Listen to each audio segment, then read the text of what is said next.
to our podcast. I am Nancy Christine Brady, and I am here with the lovely, talented Tara Diana. We are mediums, and we have this handy little podcast. If it's the first time for you listening in, hey, welcome. Grab a cup of whatever your favorite beverage is and sit down and enjoy a chat with us. If you're a reoccurring listener, we appreciate you and thank you for coming back. Make sure you're giving us a 5-star review and an actual review. Type in your comments. Let us know what you like. Let us know what you don't like. We read them all, so we really want to see those comments. Also, let your friends know. This is just one of those like conversations, chit chat with spirit that just happens, and anyone can get involved. And our content is meant for everyone. So get us out there, people. Awesome. Okay, so today these are probably my favorite ones that we do, which is listener questions because it's you guys driving the content. So Tara, are you ready? We got 4 questions for today. Okay, 4 questions. I'm ready. Let's see what they Okay. do to me. All right. What questions should I ask to prepare before I have a reading? And that is by submitted by Jane B. That's interesting because I'd be like, don't ask any questions. Come with no expectations, no judgments. Now, if you're talking about someone like I don't do consult like calls beforehand, like you don't get to call me up and 15 minutes of you asking me the questions gonna want in the reading. Like I don't do that. So Mhm. what I would say to you is do your research first. Right? If you need to have a conversation with a medium, I don't get this like at all. I think it's happened like 3 times in my whole career of doing this. But if you need to like legitimately like have a conversation with the medium beforehand, be respectful. Ask for like 5 minutes of their time and hop on a quick phone call or Zoom call. I prefer Zoom. I don't actually do phone calls anymore with people. So hop on there. You'll get the vibe. If it's good to go, be like, yes, I feel good with this. Thank you so much. I'll go in and book online. I'll go book with you, but don't go on there and start, sussing out anything. Either you like the vibe or you don't like the vibe, and just go in with no judgment or expectation. You will know what you want from them. You'll know what you need from them. That energy will go out there, and if they can produce it, they will produce it. Any good medium too, Nan, and you'll agree with this. Any good medium will say within 5 to 10 minutes of an actual reading, if it's not jiving, they will literally give you your money back and carry on. So Yeah. no harm, no foul. It wasn't the right fit. Yeah. And the only other advice I would add to everything that Tara said is don't play test the medium game. Don't sit with your dad and go, I need you to get the medium to say the word red or, the exact day of my death. These are things different mediums are going to connect differently. Take it's an incredible amount of effort and energy from spirit to communicate with us. So, don't pigeonhole your reading on listening for 1 or 2 things because you might miss a very beautiful message that's being delivered. And I think that people don't understand that this is not like sitting down and having a conversation with me and you. Hey, Mhm. Nan, how are you today? What color are your socks? You know what I mean? It's not like that. We put the energy out, we ask the questions, but it has to come down a whole funnel to get through us and then get out there. So you have to be able to really be open to the messages that come. I just had someone in person. I don't do as many in persons as I used to for a host of reasons, but I had someone sitting here and she's like, I gave great evidence. It was perfect. Everything was good. And all of a sudden she says to me, out of the blue, what was our favorite song? And I just looked at it and I said, "I don't know, something to do with the heart." Because immediately, and actually that was how he passed away. But it was something to do with the heart set. And she didn't tell me one way or another, but I looked at her and I said, if they give me it, great. If they don't, I don't worry about it, sweetie. And I kind of just was like, I moved on. Now, some people might be like, oh, well, that means that you can't connect. And I'm like, yeah, that's okay. I just give what I get. If you have, certain questions that you want to ask, such as where is the will? Sometimes spirit will give, when you come in and you have something distinctive and it didn't get answered already, it will likely not get answered. For whatever reason, I don't know why spirit picks what they pick to come through. It's not up to me. I'm not involved. No, we're not driving the train. They are driving the train on what they're going to deliver. Exactly. All right. I think that answers Jane's question. So the next, if not, Jane, write back and let us know. Uh, all right. Second question. What is your process for connecting with the spirit world? That's from Sheila. What's your process? Well, it depends on which spirit world I'm connecting with, and I'm gonna explain that a little bit. When I'm doing my animal communication, I communicate a little bit differently than I do when I'm communicating with past loved ones. So, for example, I have a what I call a soul room that I go to. So if the animal is passed, or even if they're present, and I go up into this room and I sit there with the animal and their higher self, and usually their owner and their higher self, and we sit around sort of a table and we talk, and I get messages and I bring it back down of what they need to know, because it's kind of like a trilogy. Like I have to connect to the owner and the animal in order to sort of deliver those messages. Um, but when I'm connecting to spirit, I basically go up and it's like a zipper. I go up and it comes down, right? So I raise my vibration. Spirit lowers theirs a little. And like you said earlier, it's all sort of funneled in and Yep. then delivered. I just kind of call myself the telephone. That's an interesting thing about the animal communication. I had no idea that's how you did it, but that's kind of cool. Kind of like when I do Akashic Records, I move into a library. Yeah. Well, and Yeah, it's different. It's some of it's different. Like I can do Dr. Doolittle stuff where if it's telepathy, I'm literally having a conversation, but more often than not, it's yeah, it's a room that I go to. that's super interesting. Um, my setup is nothing. I Yep. literally am like a light switch. I turn it on and off. So if someone says to me, "Hey, can you give me a reading?" and I'm walking down the street, I could. I don't. Don't ask me, but I don't. But I could.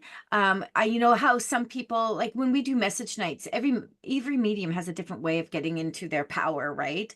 Sitting in their power, and there's lots of mediums that do like meditation beforehand, and I'm just not that person. I just like to go in and be like balls out. Let's go, spirit. Ready?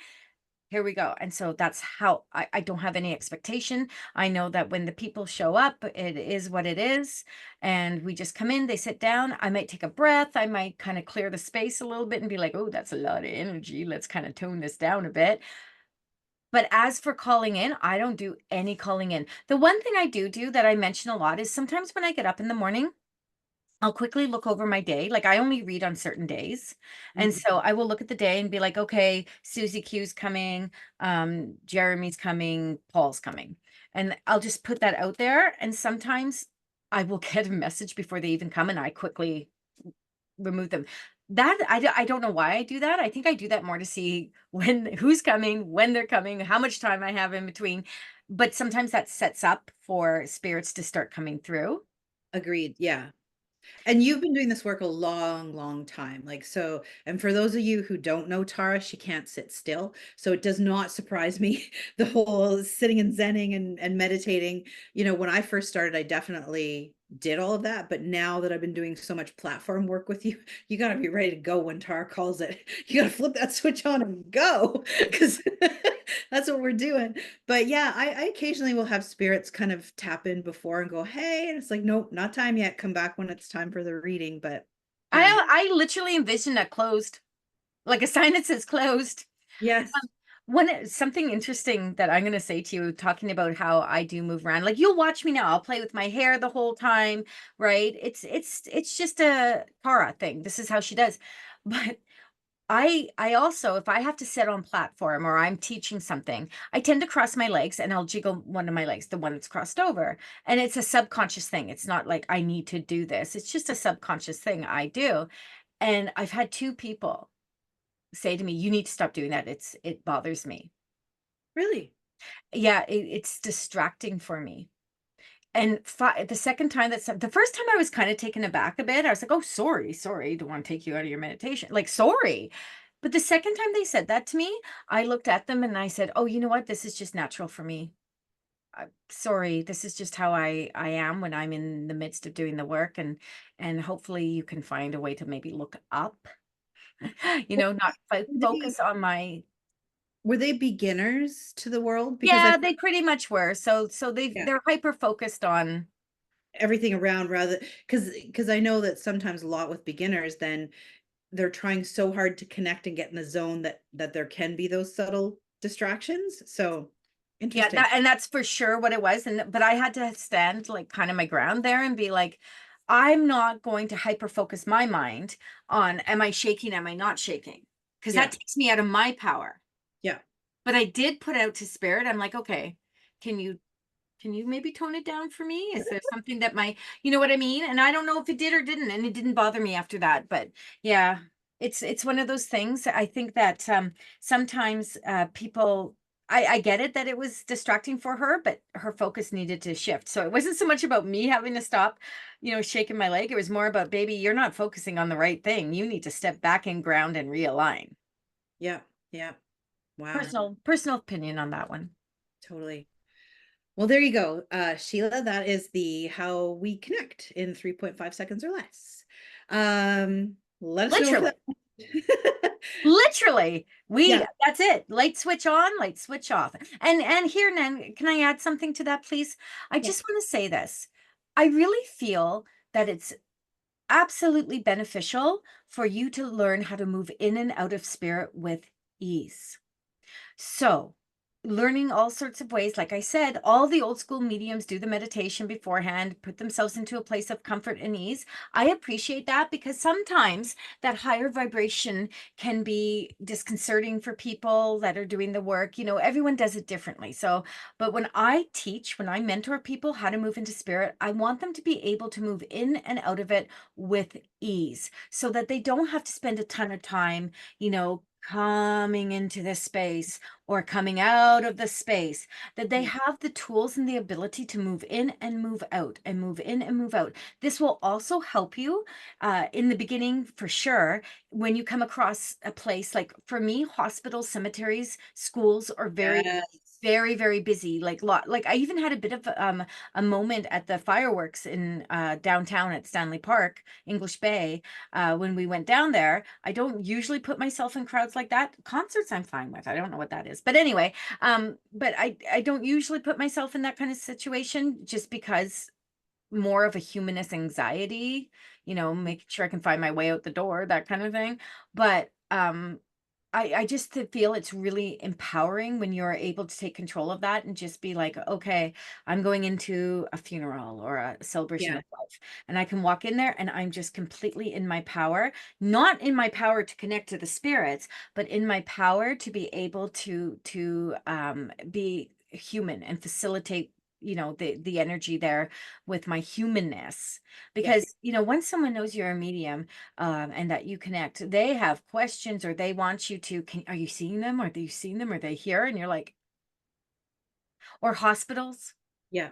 And I'm so glad you brought that up because for me it's definitely an on-off switch now. Like you turn it on, you turn it off. And you're right, we are souls having a human experience. We have to be able to be in our human and do what we need to do. And Balance. totally it's about balance. And for those of you who are developing mediums or psychics listening to us, it does become easier. It does become easier to flip the switch on and off the more you do the work. So if you're not there yet, don't worry about it. Keep doing your meditation. Eventually you're going to get there. I'm going to say something. And I think, Nan, we should make this a topic about old school mediumship. Okay. I think we should make that one of our podcasts, Boo, because there is definitely a specific kind of feel to the mediums that have been one taught in England or anywhere over there, but also in what they perceive as to be a correct way to connect. Oh my God, all the old school mediums must hate me because here I come in and I'm tattooed, I fidget, I go over the place. The only thing I won't do, Nan, and you know this, is I won't come off platform. If I'm doing platform work, there is a group of people in front of me. I ain't coming off platform because I ain't diving into everyone's energy and all the spirits they're bringing with them. I need to be in control back on platform. So that sweet Claudette Gooding, thank you for that piece of, because that helps you stay in the power, right? Other people will get off, especially newer ones. They feel like they need to get closer to someone to get more messages or whatnot. For me and me alone, I need to be on that platform, but I also need to know that I have to be authentic in myself. Yeah. So, old school mediumship, they love their meditations, they love their, you know, they love it, and I'm not judging them. I'm just saying it ain't working for me, and I'm holding the ground as a medium. 20 plus years doing this stuff, and I seem to be doing okay without having to follow specifics. That's right. All right, we'll add that to our topic. Thank you. All right, next question. How do you handle skepticism or doubts about your abilities? That's from James.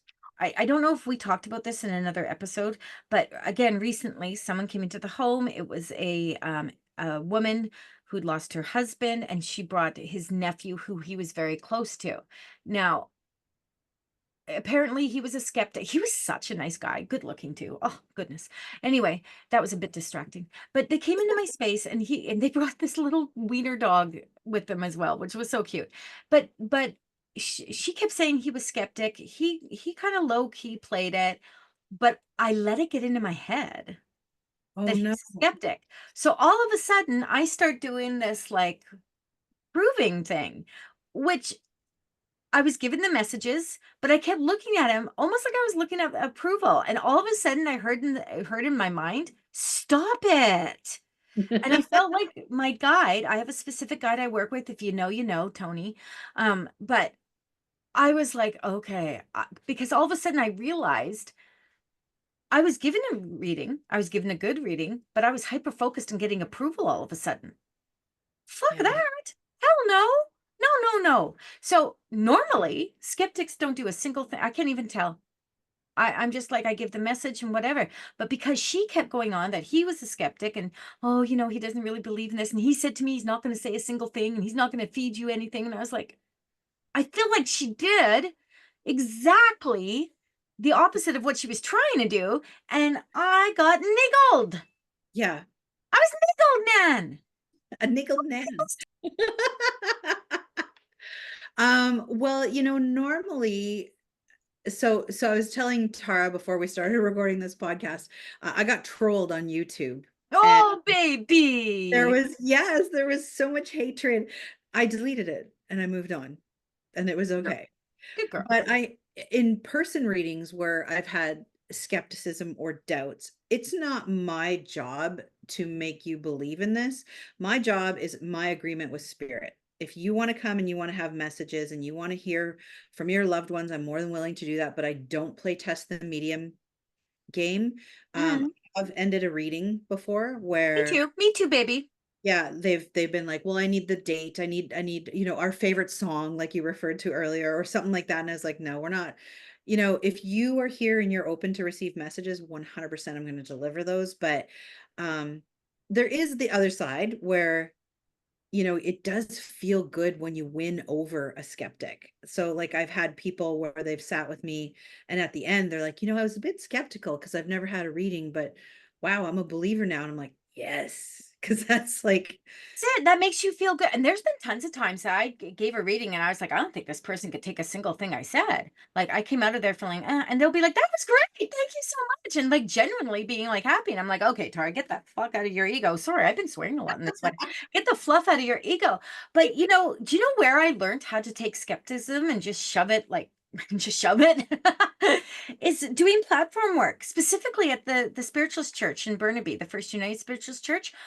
I learned a long, like Nan's not wrong. And she says I've been doing this work a long time. She's not lying. I've been doing platform work forever, like in a day.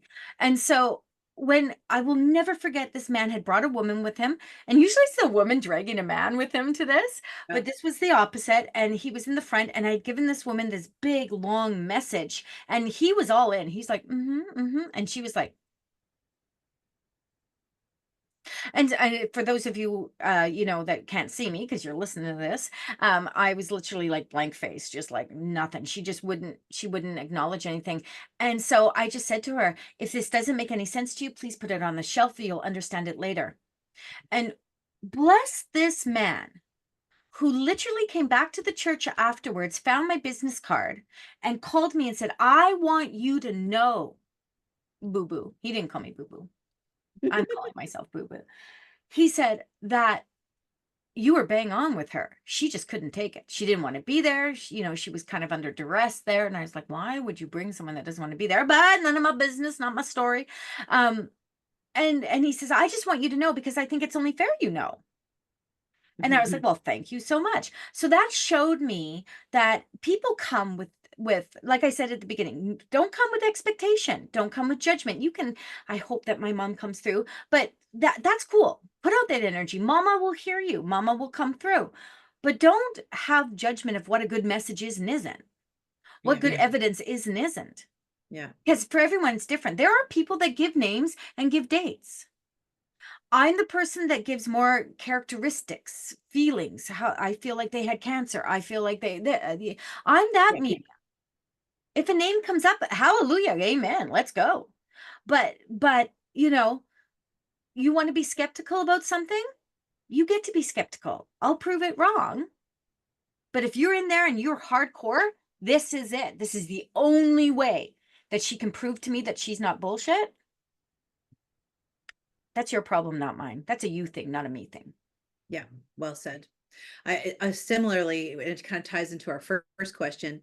I had a lady come to me and she was sitting with her daughter, and I brought through a beautiful message from her cousin, and she just nope, nope, nope, wouldn't have any of it. And I just pushed the money back at her. I said, sorry, I'm not connecting to who you're needing to. And obviously this isn't, working, da, da, da, sent her on her way. Her daughter comes back in and puts the money on the table and says, you connected with her cousin. You brought through authentic evidence that it was her cousin.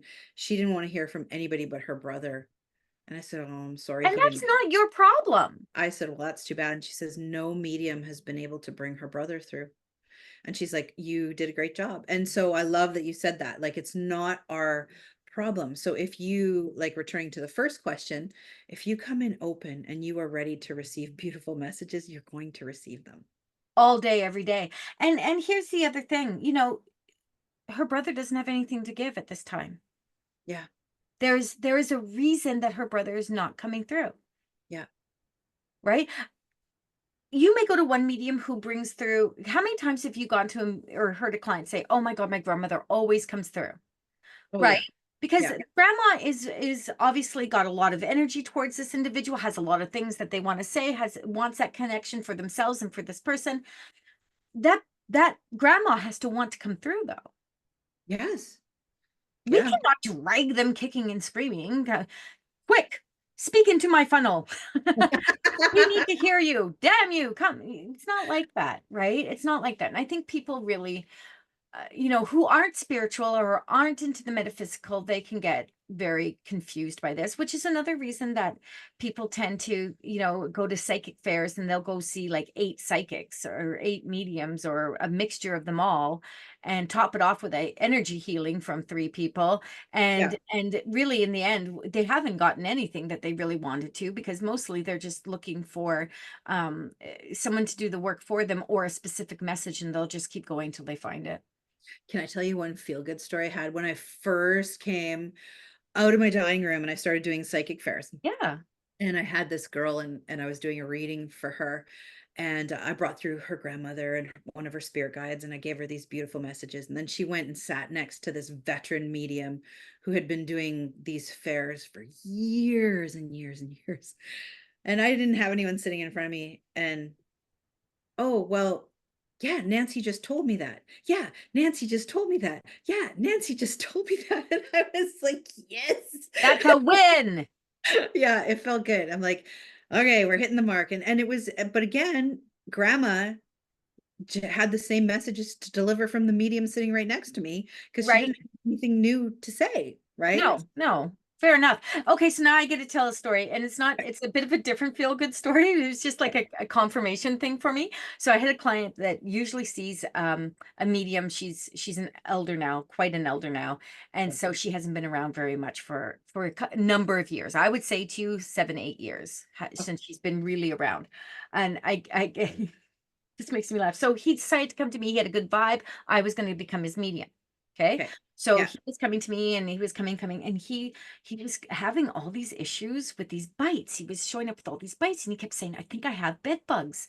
I think I have bed bugs, but I can't see them. And I was like, I don't feel it's bed bugs. I really don't feel it's bed bugs. And I can't remember the gist of the whole thing, but I remember I said it with my full chest. I'm not feeling bed bugs here. And Yeah. he was adamant he had bed bugs. So he left me because he was so adamant. He went and saw this other medium that he called her and they did a phone reading. And she said the same thing. No, I'm not feeling bed bugs. Well, it turns out he had bed bugs. Why spirit didn't I was like, oh my God, really? I was horrified. And then he said, but so and so said the exact same thing, and she was just as adamant as you were. And I was like, okay, I don't know what the message was. I don't know how we were both, incorrect with that. I don't know if the bed bugs came after and he really didn't. I don't know. I don't know what the whole thing was. But I will tell you with my full chest, I've never been more happier that this woman gave the same message. And we were both wrong. Right. Right. I've never been more happier. So, I don't know what the lesson was in him having to get eaten by bed bugs, but luckily he didn't believe either one of us anyway and went and got him fumigated. So, well, final Nice. question, Nan. Final Okay. question before we Final call it. question, and we'll wrap it up. Are there any common misconceptions about mediumship that you would like to address? That's from Tracy. Yes, that this is like having a normal conversation between another individual. Mediumship is a medium is the medium between the giver, which is spirit, whether that's loved ones, ascended masters, multidimensional beings, archangels, I don't care. It is the higher being is giving a message to the vessel, the medium. The medium is the person being in the middle, the vessel, and then the vessel gives that to the receiver. So, giver, medium, receiver. This is not like having a conversation with someone and being like, hey, Joe, where'd you put the bankroll of $100 bills because Susie can't find them? And Joe says, hey, medium, that bankroll is under the couch between two pieces of gum and there is dog hair on it. Go find it. It's not like that. It really is not like that. There is always the chance that the message can lose its luster as it comes down from the higher realm. Because remember, that's a higher realm down into us, which is the medium, which is a medium higher realm, and then out to the layman who's to receive it. There is always a chance that there can be a misinterpretation because we're not meant to interpret. Yeah. So this is not just like sitting down and having a conversation with someone. We have to raise our vibration enough. And for some of us, it's much easier than others. We're all psychics, we're all mediums. It's easy for me to raise that vibration. Others have to work harder at it to get that message. Yeah. It's just not like having a conversation with your husband or your son or your mom like they were here. And I'm just like gathering it and giving it. Yes. I think that's the best way to answer that question. I don't know if I would change my answer at all. And it is going to be unique for each medium. I mean, some people just feel things, right? Yep. It's not like a physical conversation. And also I've noticed a lot, when your loved ones are on the other side, they aren't still in their human. They're not going to tell you what to do, right? For There's real. there's like a lot of times, what does my mom want me to do with the investment that I have here or there? They are in a completely different plane of existence now, and that is nothing that they're attached to in some cases. And the final thing I want to add to this particular question is please stop thinking that the spirit, that the human that was here is the same human in spirit. Yeah. So what I mean by that is please don't dismiss a message from someone because you didn't like them when they were here or they did something unfathomable to you when they were here. And if you come and a spirit comes through, there's a reason that spirit is coming through. And it's not going to be to say, hey, here I am. If someone's done something to you and they are now in spirit, they may have the apology you need to move on or Mhm. to change perspective of this individual. because when spirits cross over, they release the experience, their human experience, because they've learned from it. They've accepted the lessons and embodied those to be able to ascend with those lessons so they don't have to come back and do them again. Yeah.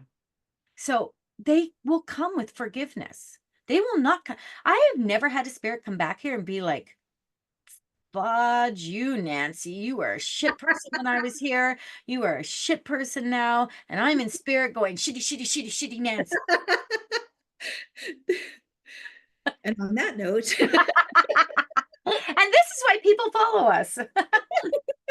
Tracy, hopefully that answers your question. And again, just quick, Nan, honestly, that is truth. The spirits release that energy. Thank you for listening. We'll see. Hopefully you'll come back and listen to us again. We appreciate all of you. Give us some stars and thumbs up. You can find us on all the regular platforms, I think on every platform.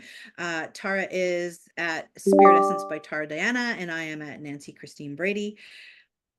Seek us out and we'll chat with you next time. We have some good announcements, some sneaky announcements coming. So Sneaky things. They're going to be so much fun. Love you, Nan. Bye, everyone.